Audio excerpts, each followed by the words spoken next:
आइए आज 13 फरवरी के महत्वपूर्ण करंट अफेयर्स की श्रृंखला में हम महत्वपूर्ण प्रश्नों को देखते हैं। रोज करंट अफेयर्स की क्लास इसी समय पर मिलती है। जो लोग चैनल में नए हैं वे इस बात को जान लें कि ये क्लास रोज आती है। आज सरप्राइज टेस्ट हो चुका है। सरप्राइज टेस्ट के टॉपर का यदि नाम जानना है तो वो शाम के बैच के सोनू हैं। शनिवार के टेस्ट के टॉपर सुबह बैच के सोनू थे। ये दोनों सोनू मिलकर कमाल कर रहे हैं। आइए हम सीधा प्रश्नों पर चलते हैं, क्योंकि क्वेश्चंस बहुत हैं, समय भी बहुत ज़्यादा लग जाता है, इसलिए हमने सोचा है कि कम समय में आपको महत्वपूर्ण और अधिक जानकारी दी जाए। जाफना सांस्कृतिक केंद्र का उद्घाटन किस देश में किया गया? दोस्तों, इसका उद्घाटन तो किया गया है श्रीलंका में, लेकिन एक महत्वपूर्ण बात यह है कि ये भारत सरकार के आर्थिक सहयोग से हुआ है। भारत सरकार के आर्थिक सहयोग से श्रीलंका में, और श्रीलंका के राष्ट्रपति कौन है? रानिल विक्रम सिंह, ये भी मौजूद थे। भारत के आर्थिक सहयोग से श्रीलंका में जाफना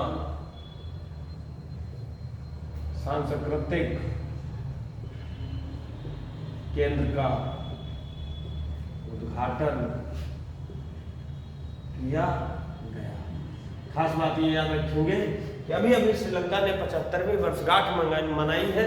75वीं वर्षगांठ मनाने के अवसर पर भारत की ओर से 50 बसें गिफ्ट की गई हैं, प्रदान की गई हैं श्रीलंका को। आदम का जो पुल है भारत और श्रीलंका के बीच में स्थित है। भारत और श्रीलंका के बीच में कौन सी खाड़ी स्थित है? अगर किसी स्टूडेंट को आता है तो जरा कमेंट बॉक्स में बताइए, अन्य विद्यार्थियों को भी। हम फटाफट दूसरे प्रश्न की ओर चलते हैं। प्रश्न की संख्या तो 15 ही है, लेकिन इसमें न जाने कितने प्रश्न छिपे हुए हैं। 50 से 60-70 क्वेश्चन आज हमको हल करने हैं। हम थोड़ा स्पीड में इसलिए चलेंगे कि बहुत महत्वपूर्ण क्लास है आज की। मैं बता ही नहीं सकता आपको। आप डेट लिख लेना, आज की नंबर जान लेना, पार्ट कौन सा है, शायद 76 होगा। और इस क्लास से आपको आने वाले समय में 1 नहीं, 2 नहीं, 3 नहीं, हो सकता है 4-4, 5-5 प्रश्न आपको एक ही क्लास से दिख जाएं। हम तुरंत बात करेंगे दूसरे प्रश्न की ओर। हैदराबाद ई-प्रिक्स का खिताब किसने जीता है? भाई साहब, ये हैदराबाद ई-प्रिक्स जो है ये हैदराबाद में पहली बार हो रही है। इससे पहले कभी हुई थी फार्मूला 1 रेस, जो 2013 में आयोजित की गई थी। उसके बाद कोई रेस आयोजित नहीं की गई। ई रेस ये पहली है जो भारत में आयोजित की जा रही है। इसको जीता किसने है? हैदराबाद ई-प्रिक्स का खिताब जीतने वाले हैं, उनका नाम है एरिक वर्गेन। एरिक वर्गेन कहाँ के हैं? तो ये फ्रांस के हैं, जहाँ एक भी मच्छर नहीं है।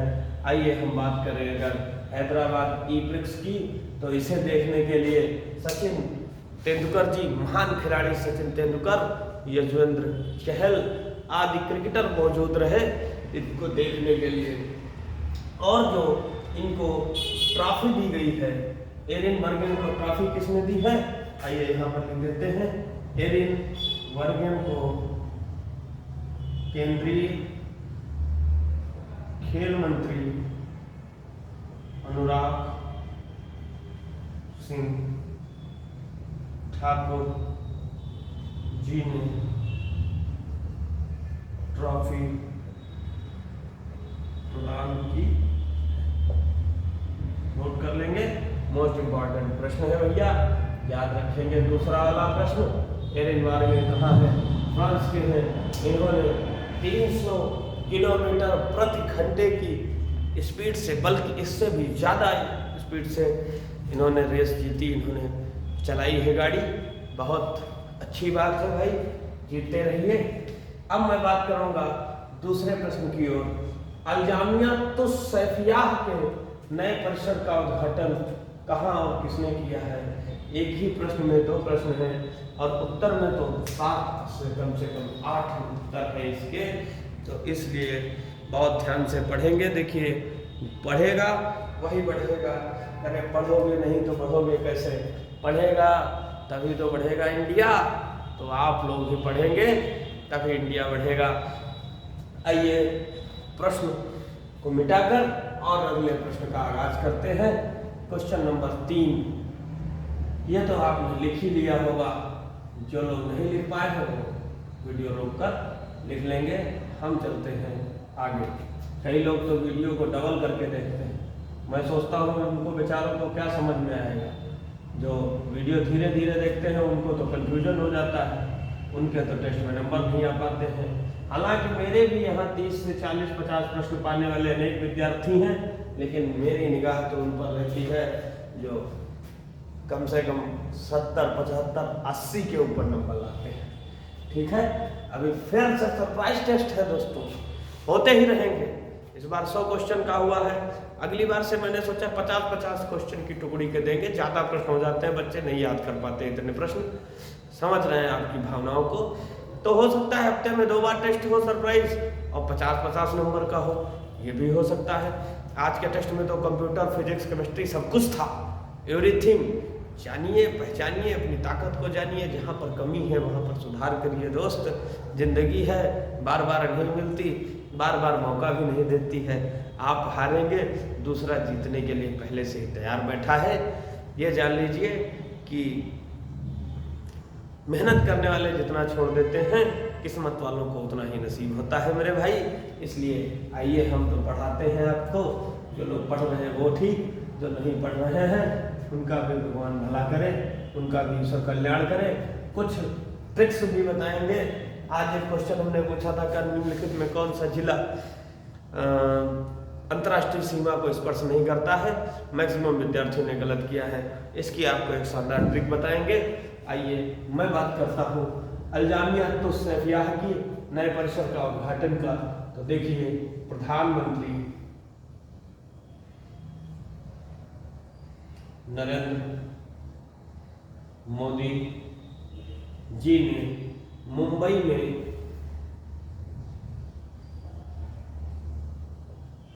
में अल-जामिया, लिखना पड़ता ही है दोस्त, लिखेंगे नहीं तो आपको समझ में नहीं आएगा क्या लिखा है।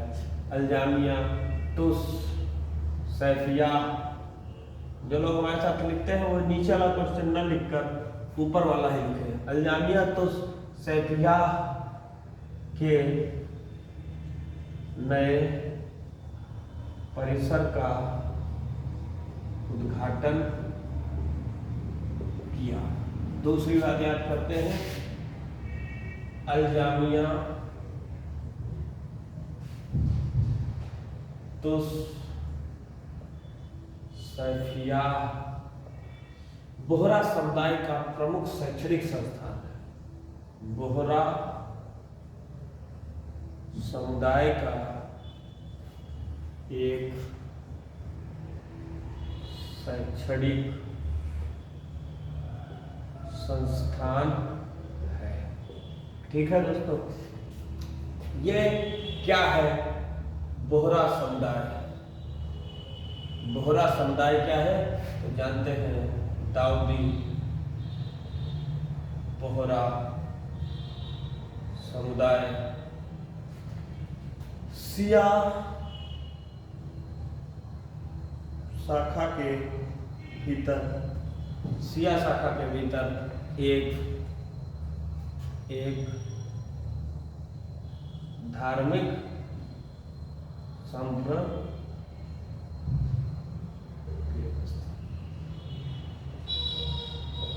संप्रदाय है। बोहरा पूर्ण रूप से बोहरा पूर्ण रूप से इस्लामिक कानून मानते हैं। ये इतनी बात दोस्तों जानकारी है, इसको नोट कर लेंगे तो सारी चीज आपको समझ में आ जाएगी। देखिए, हम आपको पढ़ाते हैं साइड में हटकर, आप समझिए, कैच करिए बातों को। प्रधानमंत्री नरेंद्र मोदी जी ने मुंबई में अल-जामिया तुस-सैफियाह के नए परिसर का उद्घाटन किया। अल-जामिया तुस-सैफियाह बोहरा समुदाय का एक शैक्षणिक संस्थान है। दाऊदी बोहरा समुदाय सिया शाखा के भीतर एक धार्मिक संप्रदाय है। बोहरा पूर्ण रूप से इस्लामिक कानून मानते हैं।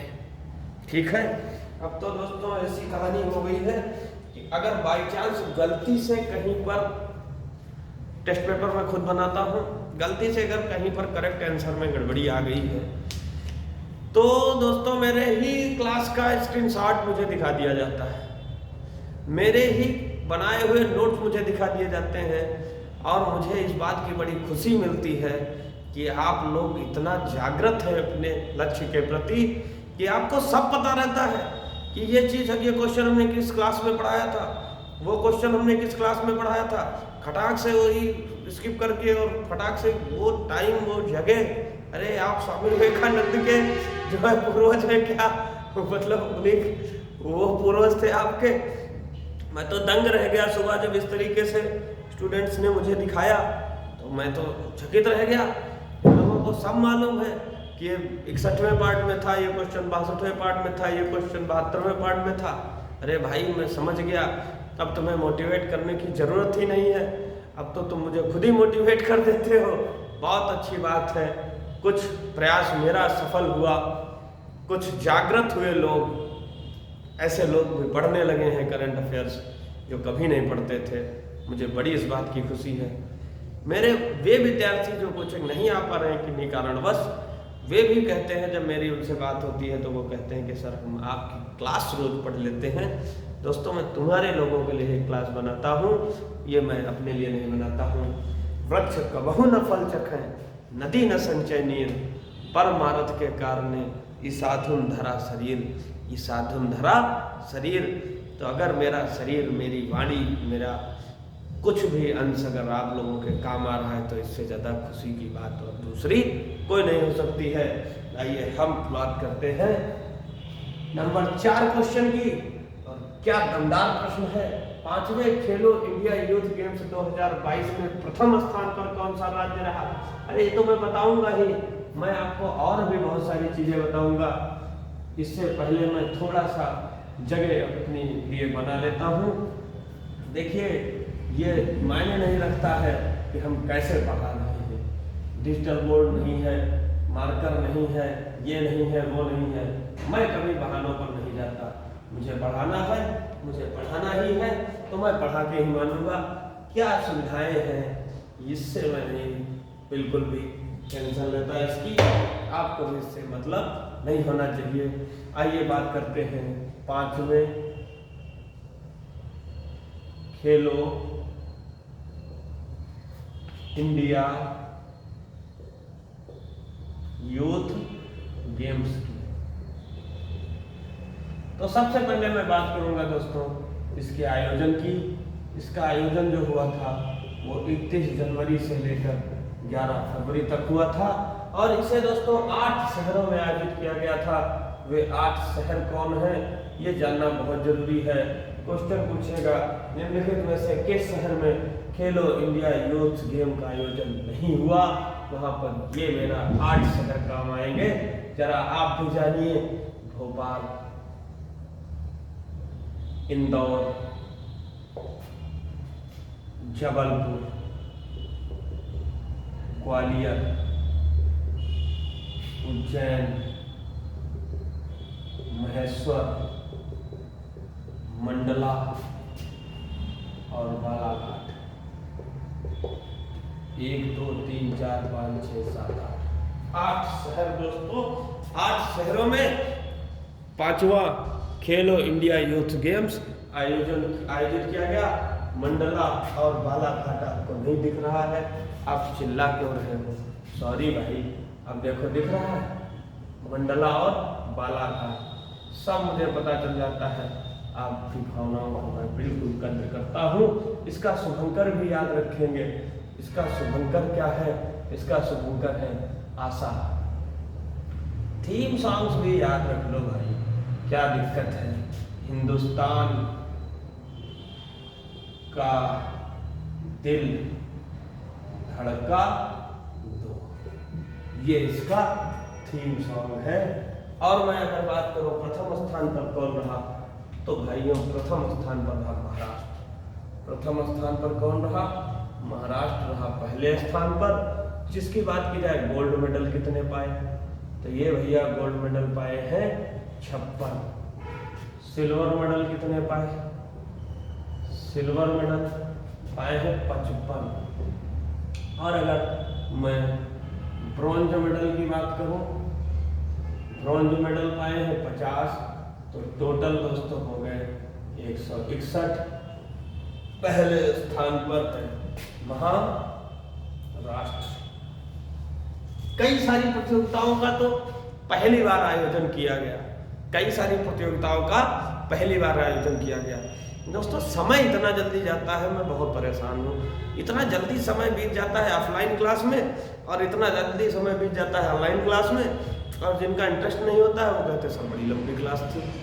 मैं कहता हूँ कि यार मुझे टाइम ही नहीं मिल पाता। मैं बहुत सारी जानकारी देना चाहता हूँ। HRA, HSRA, Hindustan Republic association, Hindustan Republic socialist association, जो भी डेल्टा कौन बना, स्त्री कौन बना, 13 सागर में कौन नदी गिरती है, बंगाल की खाड़ी में कौन नदी गिरती है, हिमालय का आज मैंने तीसरा सर्वोच्च शिखर पूछा था। भाई साहब बहुत विद्यार्थियों ने गलत कर दिया। बिल्कुल क्या चाहते हो, बिल्कुल ऐसे गोली मार दो। अगर ये सारे छोटे छोटे प्रश्न आप गलत कर रहे हो ना, तो ऐसे ही आके किसी दिन गोली मार दो। इतनी मेहनत करने के बावजूद भी अगर ये प्रश्न गलत हो गए ना, तो सच बता रहा हूँ कोई दिन घर आकर तुम्हारे पिताजी से तुम्हें डांट खिलवाऊंगा और मार करवाऊंगा। ये बात जान लेना। बहुत जिद्दी आदमी हूँ मैं। मुझसे सिर्फ एक बार किसी ने कहा था कि कोचिंग खोलना आसान नहीं है। कोचिंग खोलकर 1.5-2 साल हो गए, चला रहा हूँ अच्छे से। समझ रहे हैं? बहुत जिद्दी आदमी हूँ भाई साहब। अगर अभी जल्दी तुम सुधरे नहीं जो बिगड़े हुए हैं, तो या तो कोचिंग छोड़ दोगे और या तो पिताजी से तुम्हारे डांट खिलाऊंगा। ठीक है, ये बात निश्चित है, ये जान लो। रहम नहीं है मेरे अंदर। पढ़ाई के प्रति मैं बिल्कुल सजग रहता हूँ।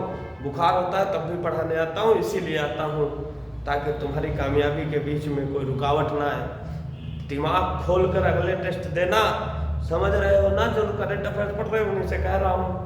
बाकी बहुत सारे तो चैनल नहीं सब्सक्राइब किए, दूसरी कोचिंग वाले बेचारे पढ़ रहे हैं। चलो तुम भी पढ़ लो भाई, पढ़ते रहो, कोई भी हो बस पढ़ते रहो। हमको क्या करना है? अरे राष्ट्रपति द्रौपदी मुर्मू ने कितने राज्यों के राज्यपाल और उपराज्यपाल की नियुक्ति की है?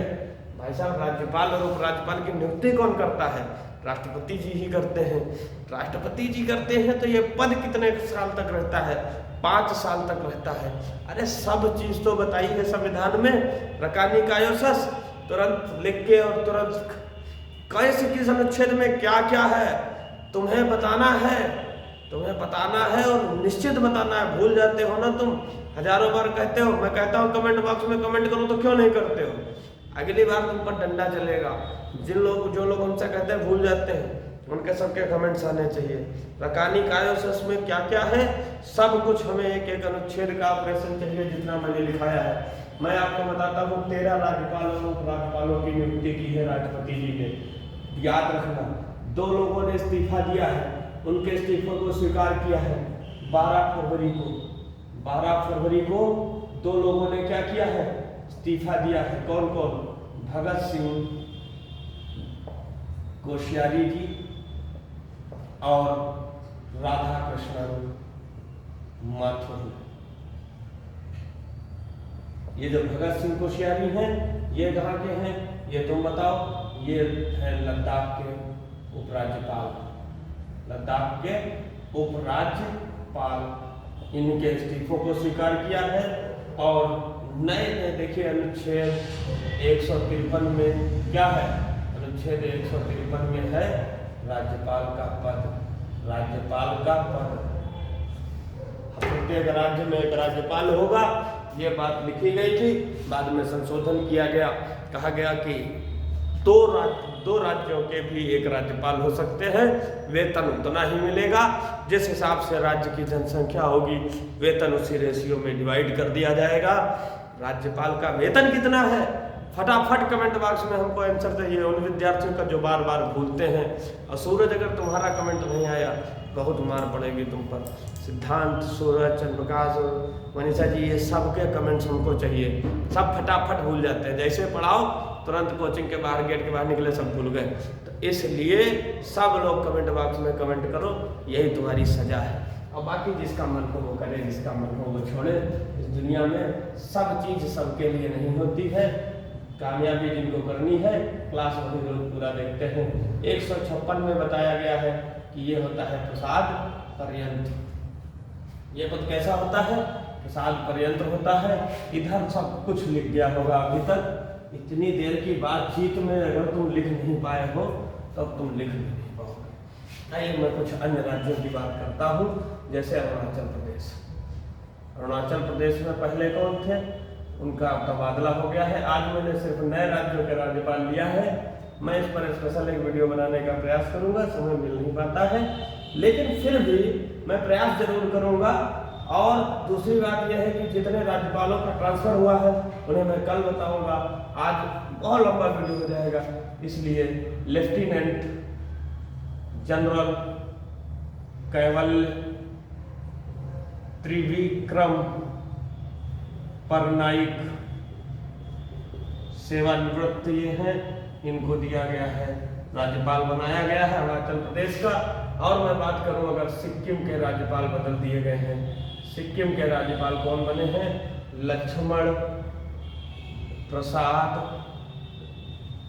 आचार्य। अब मैं बात करता हूं झारखंड राज्य की। झारखंड के कौन बने हैं? सीपी राधा कृष्णन। मैं भी टेस्ट में पूछूंगा, आयोग भी पेपर में बनाएगा। हिमाचल प्रदेश की बात करता हूँ। आज मैंने हिमाचल प्रदेश से क्वेश्चन दिया था, बागवानी से संबंधित था, ठीक है। हिमाचल प्रदेश में किस कौन बने हैं? शिव प्रताप शुक्ला। कैसे याद रखोगे? शिव, हिम, हिम पर चल। हिम पर किसका निवास है? हिम पर भैया निवास है भगवान जी शिव का, उससे याद रखेंगे। हिम माने बर्फ, बर्फ पर निवास किसका है?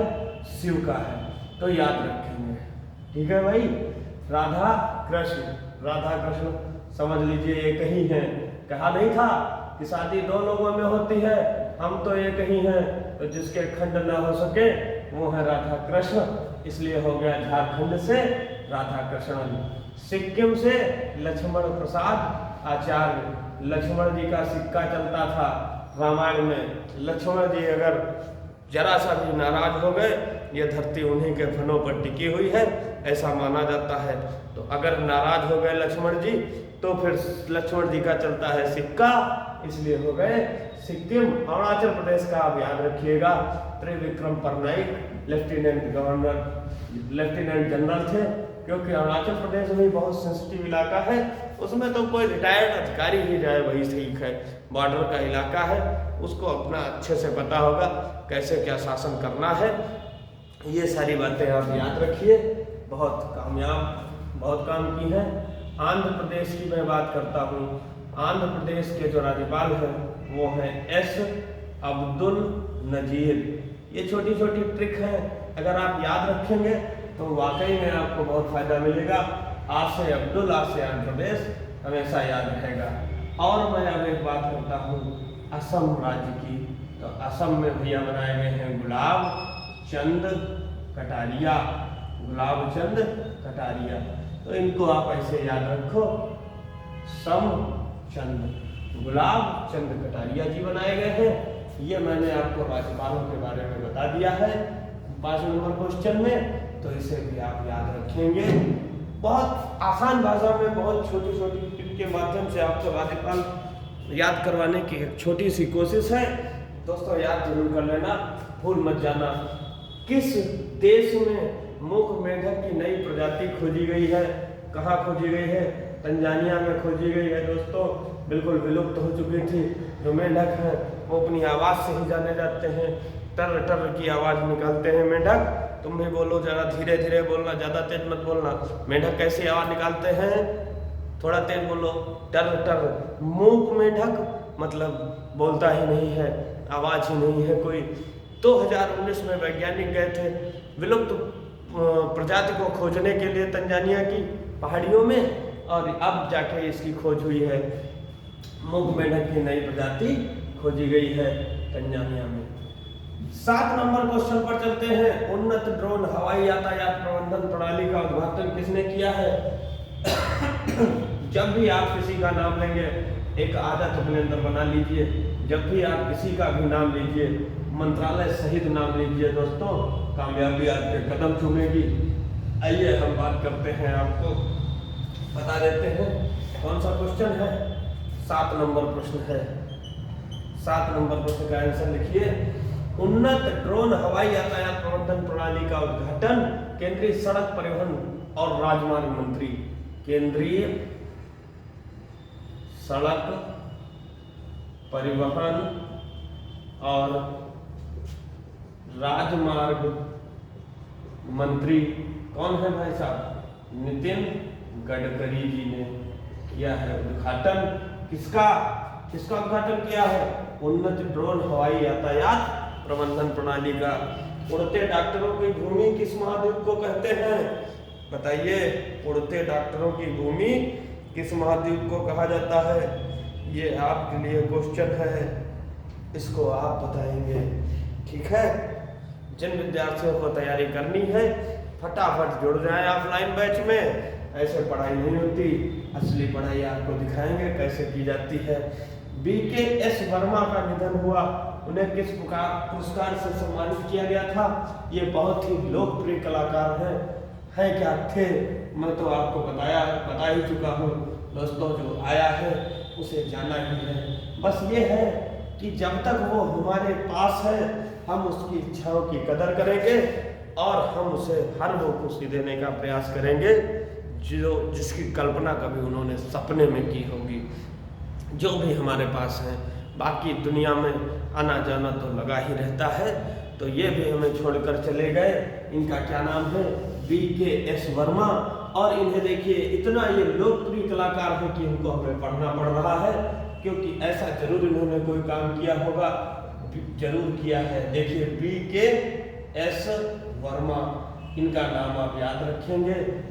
कैसे? इन्होंने ललित, ये पहली बात लिखिए कौन थे?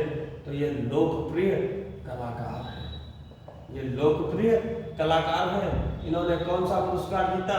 तो इन्होंने ललित कला अकादमी का पुरस्कार जीता। कौन सा पुरस्कार जीता? ललित कला अकादमी का पुरस्कार जीता। अब आप पूछेंगे सर ये ललित कला अकादमी कहाँ है? तो ये ललित कला अकादमी नई दिल्ली में है। और नई दिल्ली में इसका उद्घाटन कब किया गया था? तो नई दिल्ली में इसका उद्घाटन किया गया था 5 अगस्त 1954 को। किसने किया था? तो आपको बताते चले, तत्कालीन शिक्षा मंत्री अबुल कलाम आजाद ने किया था। पूरी बात ध्यान लीजिए, ललित कला अकादमी के बारे में मोस्ट इम्पॉर्टेंट जानकारी है। कम समय में इतनी जानकारी आपको दूंगा दोस्तों, और आने वाले समय में मेरी स्पीड खुद ही इतनी तेज रहेगी कि आपको डबल करने की आवश्यकता कतई नहीं पड़ेगी। सुनने वाला खुद ही सोचेगा कि टीचर जी का डबल स्पीड में पढ़ा रहे हैं, आपने कर रखी, जरा स्लो करिए। आप कहेंगे नहीं, स्लो नहीं करेंगे, ये तो इतनी स्पीड में ही पढ़ा रहे हैं। कूद के लोग पढ़ाते हैं और काफ़ी सारे टीचर्स आपको हर तरीके से पढ़ाने का प्रयास करते हैं। आपका समय बहुत ही बहुमूल्य है। अगर आपको स्पीड तेज लगे कमेंट बॉक्स में बताना, धीरे कर देंगे, लेकिन चलना तो मुझे स्पीड से ही है। मैं भी चाहता हूँ कि बहुत छोटी क्लास बने और इतनी जानकारी हो उसमें, क्या बताएं, बता ही नहीं सकते आपको। उतनी जानकारी कैसे बता सकते हैं, उसी क्लास में पता चलेगा आपको। ठीक है, आइए फटाफट अगले प्रश्न की ओर चलते हैं। टाइम ही जब दोस्तों इतनी जल्दी इतना ज़्यादा हो जाता है, पता ही नहीं चलता। आ जाइए फिर फटाफट से क्वेश्चन नंबर 9। दोस्तों 9 नंबर है। आपने देखा होगा कि अभी सैन्य प्रणाली के सिस्टम में सेंध कौन सा देश लगा रहा है? सेंध लगा रहा है उत्तर कोरिया। उत्तर कोरिया जो देश है वो साइबर सुरक्षा में सेंध लगाने का काम कर रहा है। तो हमारे देश के क्वाड देशों ने मिलकर साइबर सुरक्षा के लिए अभियान शुरू कर दिया है। जानकर बहुत खुशी होगी कि क्वाड देशों ने साइबर सुरक्षा के लिए एक अभियान शुरू कर दिया है।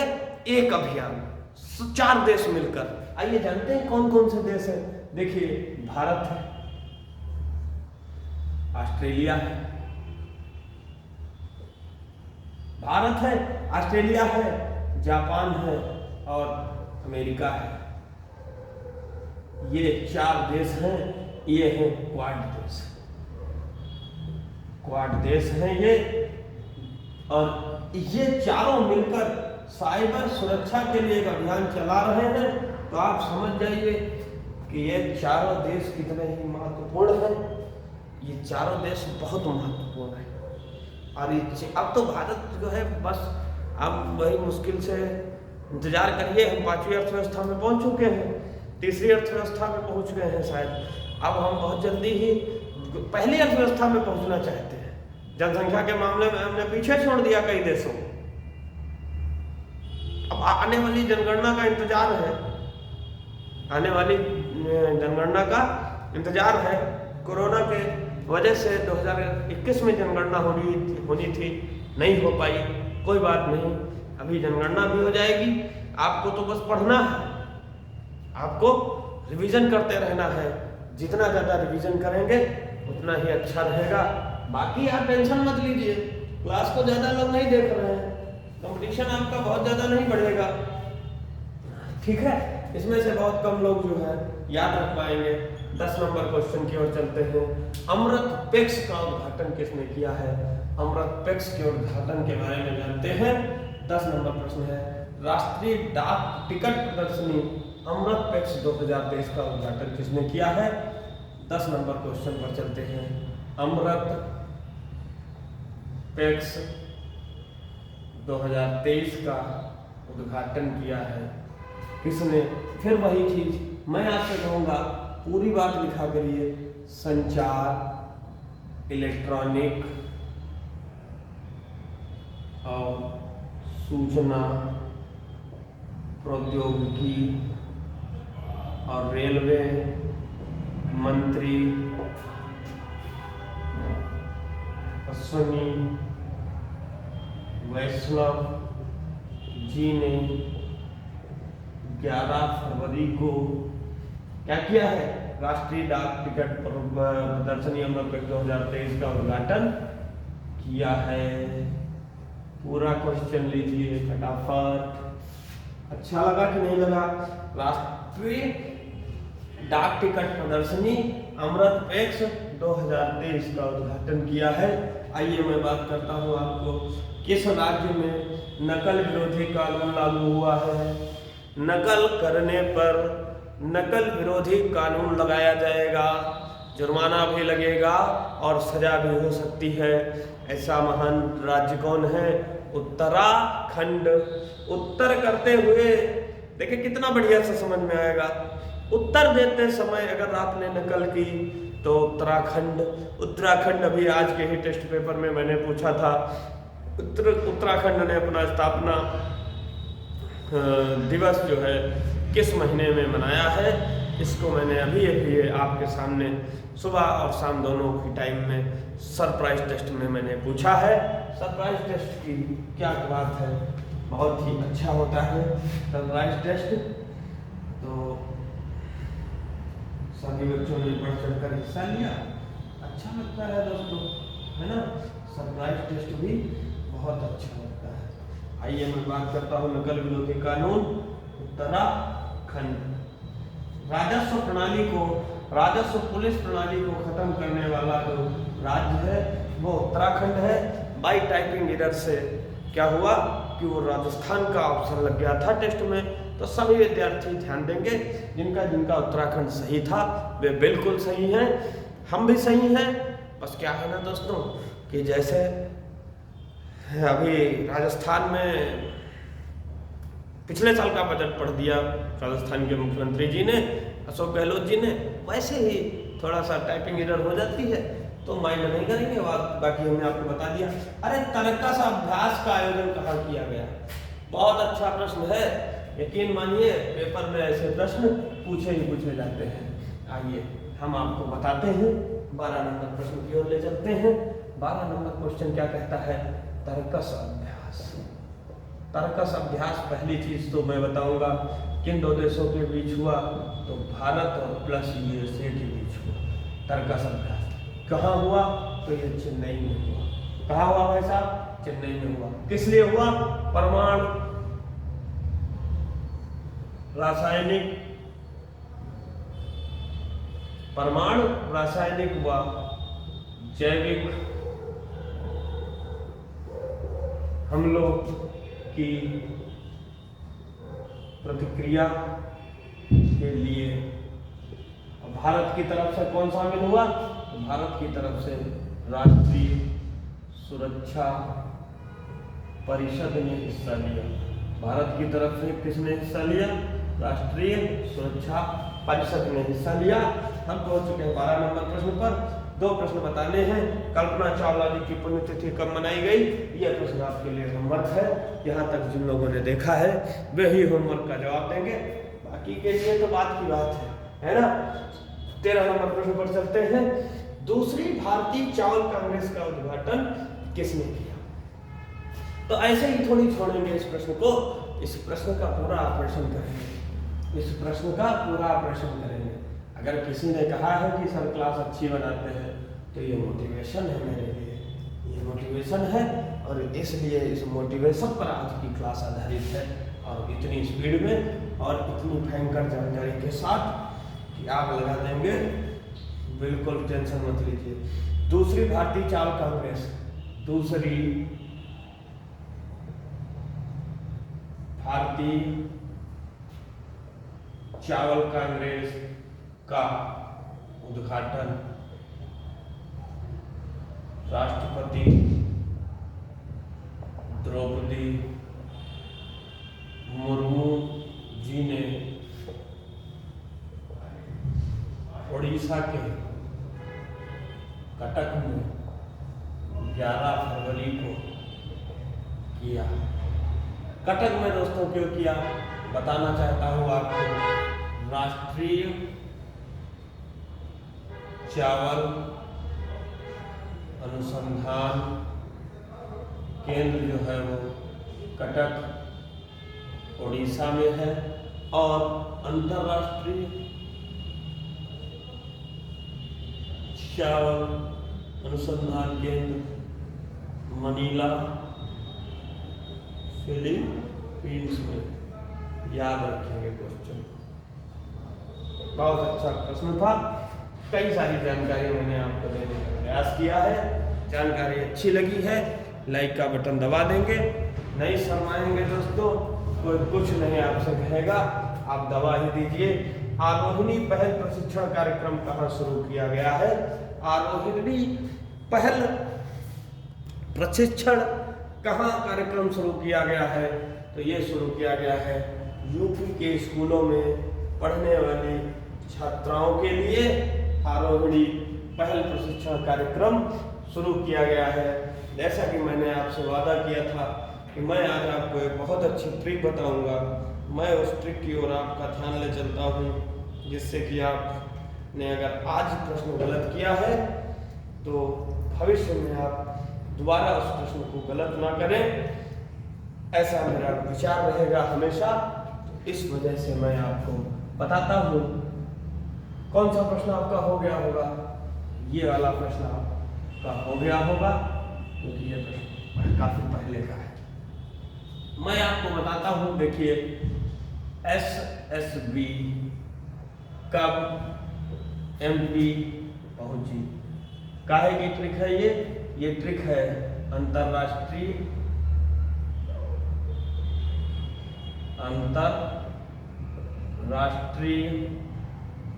सीमा को स्पर्श करने वाले जिले या शहर, कुछ भी कह लीजिए। तो दोस्तों S फॉर होता है सिद्धार्थनगर। क्या होता है दोस्तों? सिद्धार्थनगर। और जो एक S है उसका मीन्स होता है क्या? श्रावस्ती। B for Bahraich. आज दोस्तों लोगों ने श्रावस्ती लगा दिया था, तुम याद रखेंगे, ठीक है। का से क्या होता है? खीरी। B से क्या होता है? बलरामपुर। बलरामपुर भी बहुत लोगों ने लगाया था, बलरामपुर। M से क्या होता है? महाराजगंज। P से पीलीभीत। ये सारे जो है नेपाल से सीमा लगाते हैं। तो ये रही ट्रिक, याद रखेंगे, कभी भूलेंगे नहीं। एसएसबी कब एमपी पहुंची, एसएसबी कब एमपी पहुंची, एसएसबी कब एमपी पहुंची, यही ट्रिक है। इसी को 4 से 5 बार बोलेंगे तो निश्चित ही आपका प्रश्न ये बहुत अच्छा हल हो जाएगा। एसएसबी कब एमपी पहुंची, SSB Siddharthnagar, S for Shravasti, B for Bahraich, K for Kheri, B for Balrampur, M for Maharajganj, P for Pilibhit. 1 2 3 4 5 6 7 जिले नेपाल की सीमा के साथ साझा करते हैं। यही थी आज की करंट अफेयर्स की दमदार क्लास। वादा करिए, कसम खाइए, रोज इस क्लास को पढ़ेंगे। अगर आपको अच्छी लगी हो तो, नहीं अच्छी लगी हो, मैं नहीं कहता दोबारा कभी भी भविष्य में आप इस क्लास को खोल कर देखिए। या आप कामयाब होना चाहते हैं तो ही इस क्लास को लीजिए। अगर आप नहीं कामयाब होना चाहते हैं तब भी मैं नहीं कहता आप दोबारा इस क्लास को खोल कर देखिए। इसी के साथ मैं आपसे आज विदा लेता हूँ। कल पुनः इसी टाइम पर, इसी समय पर आपसे मुलाकात होगी एक नई क्लास के साथ, नए प्रश्नों के साथ। जय हिंद, जय भारत। सभी को नमस्कार, सभी को आदाब अर्ज। सभी विद्यार्थी मन से पढ़ाई करें, स्वस्थ रहें, मस्त रहें, अपने लक्ष्य की ओर अग्रसर रहें।